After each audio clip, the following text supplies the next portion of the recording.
వసుదేవసుతం దేవం కంసచారూరమర్దనం దేవకీ పరమానందం కృష్ణం వందే జగద్గురం. ఈరోజు జగద్గురువైన శ్రీకృష్ణ పరమాత్మ భగవద్గీతలోని ధ్యానయోగంలో మానవుడు తనను తానే ఉద్ధరించుకోవాలి అనే శ్లోకము ద్వారా వ్యాఖ్యానం చేయుచున్నాను. ఉద్ధరేదాత్మనాత్మానం ఆత్మానమవసాదయేత్ ఆత్మైవ హి ఆత్మనో బంధుః ఆత్మైవ రిపురాత్మనః. ఈ సృష్టిలో మానవుడు తన మనసుచే తనను తాను ఉద్ధరించుకోవాలి, అంతేగాని తన మనసు చేత తనను తాను అధోగతి పాలు చేసుకోకూడదు. ఎవరైతే ఇంద్రియ నిగ్రహము కలిగి మంచి పనులు చేయడం ద్వారా ఆ పనుల ఫలితము వాళ్ళకి బంధువుగా గోచరించును. ఎవరైతే ఇంద్రియ నిగ్రహం లేక పాపకర్మలు చేయటం ద్వారా వచ్చిన ఫలితములు వానికి శత్రువునిగా గోచరించును. అంటే నీవు చేయు కార్యముల ఫలితములే నీకు బంధువుగాను నీ పురోభివృద్ధికి గోచరించును.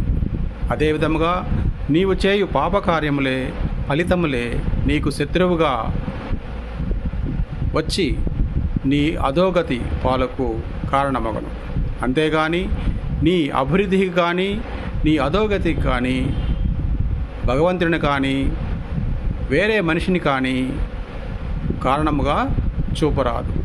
ఎందుకనగా ఈ సృష్టికర్త అయిన భగవంతుడు ఈ ప్రపంచములోని మానవులందరికీ వారి వారి కోరికలను అనుసరించి వారు కోరిన విధముగా వారి కోరికలను తీర్చుచుండెను. కాబట్టి కోరినది నీవే కాబట్టి నీవు ఏదైతే కోరుకుంటావో అదే భగవంతుడు నీకు ఇచ్చాడు. అంతేగాని దాని ఫలితము నాకు కారణము నీవే కానీ భగవంతుడు కానీ వేరేవారు నేరరు. ఇందుమూలముగా మానవుడు గ్రహించవలసినది ఈ శ్లోకము ద్వారా మానవుడు గ్రహించవలసినది తన అభివృద్ధికి కానీ తన అధోగతికి కానీ తనే కారణమని గ్రహించి